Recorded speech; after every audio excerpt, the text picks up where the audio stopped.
यह कहानी है एक ब्रह्म राक्षस की, जिसे आप लोग जानते ही होंगे।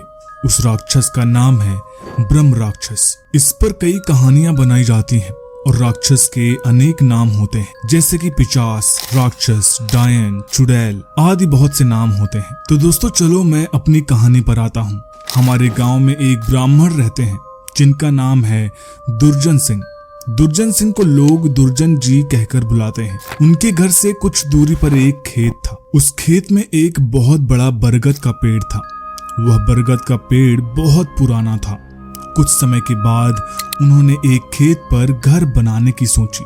पहले वाला घर बहुत छोटा होने की वजह से उन्होंने खेत पर घर बनाने की सोची। उन्होंने उस बरगद के पेड़ को कटवाया और अपना घर बनवा लिया। कुछ दिन तो ठीक ठाक चला, पर कुछ दिन बाद दुर्जन जी बड़े परेशान रहने लगे।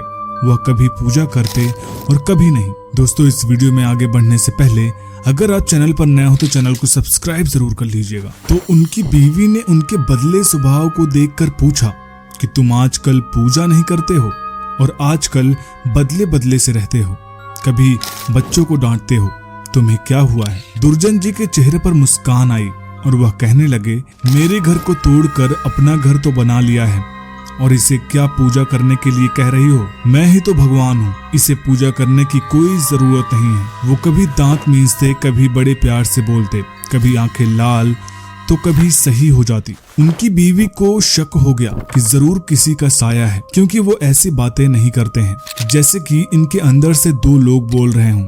इन्होंने पहले कभी ऐसा बर्ताव नहीं किया है, जरूर कुछ न कुछ गड़बड़ है। तब उनकी बीवी ने उनको बिठाकर हनुमान चालीसा पढ़ने लगी। वो सोच रही थी कि अगर कोई होगा तो भाग जाएगा, पर दुर्जन जी पर उसका कोई असर नहीं पड़ रहा था। वह एक टक लगाए देखे जा रहे थे। उनकी बीवी काफी मंत्र और गायत्री मंत्र पढ़ रही थी। तभी दुर्जन जी की आंखें लाल हुई और कहने लगे कि मैं किसी से नहीं डरने वाला हूँ और तू क्या समझ रही है, मैं इसे ऐसे नहीं छोड़ने वाला हूँ। दोस्तों ब्रह्म राक्षस बहुत ही ज्यादा शक्तिशाली होते हैं। उनको वेद, पुराण और सारे मंत्रों का ज्ञान होता है, इसलिए मंत्रों का उन पर कोई भी असर नहीं पड़ता है। तब तक उसका छोटा बच्चा वहाँ आ गया।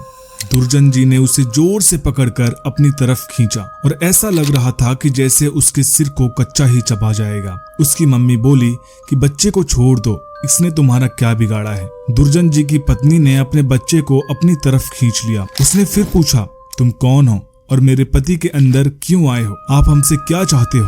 आप हो कौन? तब उसने कहा कि अगर अपना भला चाहती हो तो बरगद के पेड़ लगाओ, जितना भी हो सके पेड़ लगाओ, फिर मैं बताऊंगा कि मैं कौन हूँ और फिर मैं चला जाऊंगा। तब दुर्जन जी की बीवी ने 101 बरगद के पेड़ लगाए। एक दिन उसकी पत्नी ने देखा कि आज दुर्जन जी सुबह उठकर पूजा पाठ करके आ चुके हैं। तब दुर्जन जी के अंदर जोश आया था। उसने बोला, मैं तुम्हारे पति को आज छोड़ के जा रहा हूँ, तुम सदा सुखी रहो, तुम्हारे आचार विचार बहुत अच्छे हैं। मैं ब्रह्म राक्षस हूँ, वैसे मैं किसी को नहीं छोड़ता और न ही किसी से डरता हूँ। तुम्हारे पति ने मेरे बरगद के पेड़ को काट दिया था, जिस पर मैं हजारों सालों से रह रहा था। मुझे गुस्सा तो आया, पर मैं तुम्हारी अच्छाई के कारण मैं इन्हें छोड़कर जा रहा हूँ। तभी थोड़ी देर में दुर्जन जी अचानक सही हो गए। तब दुर्जन जी की बीवी की आंखों से आंसू निकल आए। तो दोस्तों अगर बुरे के साथ अगर तुम अच्छा करोगे तो एक दिन वह भी अच्छा हो जाता है। ये वीडियो कैसी लगी हमें कमेंट बॉक्स में जरूर बताइएगा। वीडियो पसंद आई तो लाइक करिएगा, शेयर करिएगा और चैनल को सब्सक्राइब करना मत भूलिएगा।